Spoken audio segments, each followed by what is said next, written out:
왼쪽으로 핸들을 트는 게 아니라 나는 오른쪽으로 틀겠다. 항상 내 자신에게 대색입니다.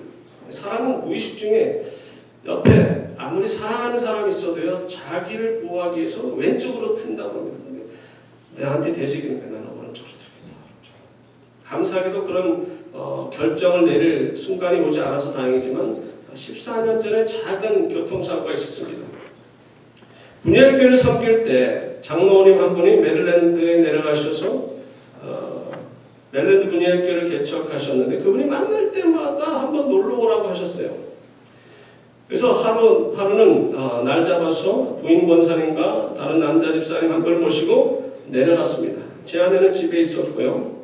그곳에서 성도교회도 섬기셨던 메릴랜드 분열교회를 담임하시는 최기정 목사님 네 분과 해돋이를 보면서 새벽 예배를 드리고 오는 길에 갑자기 차가 튀어나와 피할 겨를도 없이 부딪히고 말았습니다. 사고 후에 경찰에게 상대방 차 운전자가 자기는 스탑 사인에 멈추고 지나갔다는 말하는 것을 보고 참 어이가 없었습니다. 우리는 준 하이웨이 50마일 존으로 달려가고, 여러분들 메릴랜드 가보신 분은 아실 거예요. 거기 인터섹션이 그렇게 많아요. 스탑 사인을 보고 차가 지나간다면 지나가야죠. 차가 가는데도 그냥 달려드니 저는 분명히 기억합니다. 그 차 앞에서 다른 차가 먼저 확 지나가고 그 차가 친구 차인 것 같아. 따라가다가 그냥 저 부닥쳤는데 아무리 세게 밟아도 이 타이어가 다 마몰돼서 그냥 미끄러지면서 부닥쳤는데 순간 이쪽으로 틀지 않고 오른쪽으로 튼 것이 조금 나은 것 같아요. 근데 최기정 목사님 사모님이 뒤에 가운데 앉으셨는데 시트벨트를 안 하셨습니다. 그 찰나 0.0 몇 초가 될 텐데 저도 그런 생각을, 그런 평상시에 그런 생각을 했나, 운동신경이 빨라서 그러나 그 찰나에 제 오른손을 뻗쳐서 앞으로 튀어나오시는 사모님을 앞으로 못 튀어나오게 막았고, 그분이 옆에 내 뒷좌석 등받이를 부닥쳤는데 나중에 사고 후에 보니까 그 이마에 야구공보다도 더 큰 진짜 이 손만한 혹이 막 튀어나와요. 나중에 와, 내가 만약에 막지 않았으면 유리창을 뚫고 밖으로 나가셨을 텐데 내가 그분의 생명의 은이라고 자부했을까요? 아니요. 그분과 다른 분들에게 제가 참 죄송했어요. 왜냐하면 밤늦게 도착해서 그냥 피곤한데, 다들 피곤한데 자면 될 것을 왜 그저 굳이 해돋이를 보면서 우리 새벽 예배를 드리겠습니다. 왜 유난을 떨었는지. 그리고 또 내가 또 운전을 했잖아요. 그러니까 그 미안한 마음을 그때 지울 수가 없는데요. 다른 사람들의 생명을 지키려고 자신의 몸을 던질 수 있다는 것은 우리를 구원하시기 위하여 당신의 목숨을 아낌없이 내어주신 예수님의 고귀한 사랑을 본받는 삶이요, 우리는 서로를 위하여 희생하되 특별히 약한 자와 가난한 자들을 위하여 우리의 시간과 물질 그리고 필요하면 생명까지도 줄 수 있는 삶을 산다면, 다른 말로 하나님의 미랄의 삶을 산다면 많은 열매를 맺게 될 것이고 하나님께 장차 큰 칭찬을 받게 될 것입니다. 세 번째로, 열매를 맺는 삶. 우리는 열매를 맺기 위하여 어떤 삶을 살아야 합니까? 5가지를 생각하기로 합니다. 먼저 말씀의 씨앗을 심어야 합니다. 주님께서 씨 뿌리는 비유를 말씀하실 때 이 씨앗은 천국 말씀이라고 말씀하셨습니다. 우리가 하나님의 말씀인 이 씨앗이 우리 안에 잘 심겨져야 100배, 60배, 30배 열매를 맺을 수가 있습니다. 그렇게 하기 위해서는 천국의 말씀을 잘 깨닫고 삶 속에서 실천해야 됩니다. 두 번째, 복음의 씨앗을 심어야 합니다. 복음의 씨앗을 심는다는 그것은 때를 얻든지 못 얻든지 말씀을 전파하는 삶을 살아야 된다는 거죠. 세 번째로, 물질의 씨앗도 심어야 합니다. 고린도서 9장 6절, 이것이 곧 적게 심는 자는 적게 거두고 많이 심는 자는 많이 거둔다는 말이로다. 이 말씀은 연보에 관한 말씀인데 단순히 교회 연보를 많이 하라라는 의미가 아닙니다. 선교를 위하여, 구제를 위하여 연보를 하되 그 다음 절 7절 말씀, 각각 그 마음에 정한 대로 할 것이요 인색함이나 억지로 하지 말지니 하나님은 즐겨내는 자를 사랑하시느니라. 교회의 전속의 목적은 영혼 구원입니다. 영혼 구원을 위해서 복음 전파하기 위해서 물질이 필요해요. 아낌없이 나눠져야 됩니다. 구제해야 됩니다. 생명을 살리기 위해서. 그래야 물질의 씨앗도 심어야 됩니다. 네 번째로 영적인 씨앗을 심어야 합니다. 영적인 씨앗을 심을 때 갈라디아서 6장 앞절에서 언급한 그 9가지로 나타나는 성령의 열매를 맺는 삶을 살아가야 됩니다. 사랑, 희락, 화평, 오래 참음, 자비, 양성, 충성, 온유, 절제의 삶을 살아야 합니다. 다섯 번째로 선행의 씨앗을 심어야 합니다. 선행의 씨앗은 그 앞에 네 번째 씨앗인 영적인 씨앗에 그 성령의 열매 중에 사랑이나 자비와도 연관이 되지만 워낙에 중요한 것이기 때문에 따로 강조하기를 원합니다. 갈라디아서 6장 8절 자기의 육체를 위하여 심는 자는 육체로부터 썩어진 것을 거두고 성령을 위하여 심는 자는 성령으로부터 영생을 거두리라. 육체를 위하여 심는 것은 무엇이며 성령을 위하여 심는 것은 무엇을 말씀하십니까? 성경 해석의 ABC가 뭐라고요? 앞뒤 문맥을 살펴보는 거예요. 바로 다음 절에 갈라디아서 6장 9절에 우리가 선을 행하되 낙심하지 말지니 포기하지 아니하면 때가 이름에 거두리라. 바로 선행을 행할 때 성령으로부터 영생을 거두리라 말씀하십니다. 반면에 선을 행하지 않는 자는 자기 육체를 위하여 심는 자, 곧 자기 살이 사용만 채우는 자들로서 결국 썩어질 것을 거두는 삶이라는 거죠. 요한복음 5장 19절에도 선한 일을 행하는 자는 생명의 부활로 악한 일을 행하는 자는 심판의 부활로 나오리라. 물론 선을 행하여야 구원을 받는다는 말씀이 아닙니다. 하나님의 사랑을 깨닫는 사람은 선행을 할 수밖에 없어요. 열처녀의 비유 중에서 지혜로운 다섯 처녀가 갖고 있었던 그 등의 기름은 무엇을 상징한다고요? 누차 말씀드리지만 선행입니다. 어떤 사람은 믿음이라기도 하고 어떤 사람은 성령의 능력이라고 하는데 아니에요. 그 열처녀가 갖고 있던 것이 그 등이 그 램프가 그게 믿음이에요. 하나님께서 10명이 다 크리스찬이에요. 그들에게 믿음을 주셨어요. 근데 기름을 갖고 있는 사람은 살아있는 믿음이고 하나님이 주신 선물 믿음에 선행이 없는 것은 죽은 믿음이에요. 여러분들의 삶 속에서 선행을 하지 않는다? 그건 죽은 믿음이에요. 그건 크리스천도 아니에요. 주님의 재림시에 그 잔치자의 혼인잔치에 들어갈 수도 없습니다. 근데 우리가 잊지 말아야 할 것은 열매를 맺기 위하여는 주님 안에 거하는 삶을 살아야 합니다. 본문 앞에 있는 4절과 5절의 말씀을 보면 가지가 나무에 붙어있지 않으면 열매를 맺을 수 없고 포도나무이신 예수님 안에 거하면 열매를 많이 맺을 수 있다. 우리의 힘으로 안 된다는 거죠. 그분 안에 거할 때 그분이 나를 통해서 성령님을 보내셔서 성령님이 나를 통해서 역사하셔야만이 가능합니다. 그러므로 우리는 항상 주님을 우리의 삶의 주인으로 모시고 그분의 말씀을 순종하면서 살아가면서 그분이 걸어가신 고난의 길, 십자가의 길, 하나님의 미랄이 되는 희생의 길을 걸어갈 때 많은 열매를 맺고 하나님께 영광을 돌릴 수 있게 되는 것입니다. 결론의 말씀을 맺기로 합니다. 하나님께서는 우리를 사랑하시어 창세전에 예수 그리스도 안에서 우리를 자녀로 택정하셨고 우리의 죄를 사하시기 위하여 독생자 예수 그리스도를 이 땅에 보내주시고 십자가에 달려 보혈의 피를 흘려주심으로 우리의 죄를 다 사하셨고 우리를 다시금 자녀로 불러주셨으며 남은 생애를 그분의 사랑에 힘입어 주님 안에 거하는 삶, 또 많은 열매를 맺기 위하여 사랑하면서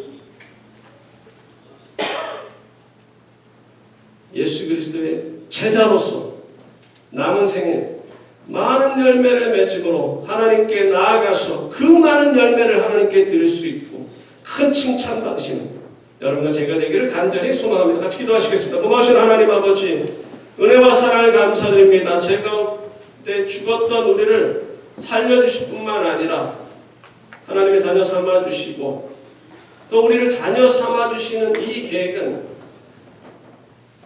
인간이 죄를 범하기 이전에 이미 약속하셨다는 것을 믿사오며 하나님이 우리를 조건 없이 사랑하신 그 사랑을 다시 한번 생각하면서 남은 생에 어떻게 하면 이 놀라우신 크신 사랑을 보답하며 살 수 있을까 고민하면서 주님 안에 거하고 서로 사랑하면서 열매를 많이 맺는, 그러므로 하나님께 영광 돌리는 주님의 귀한 종들 다 삼아 주옵소서. 감사드리고 예수님 이름으로 기도드립니다. 아멘.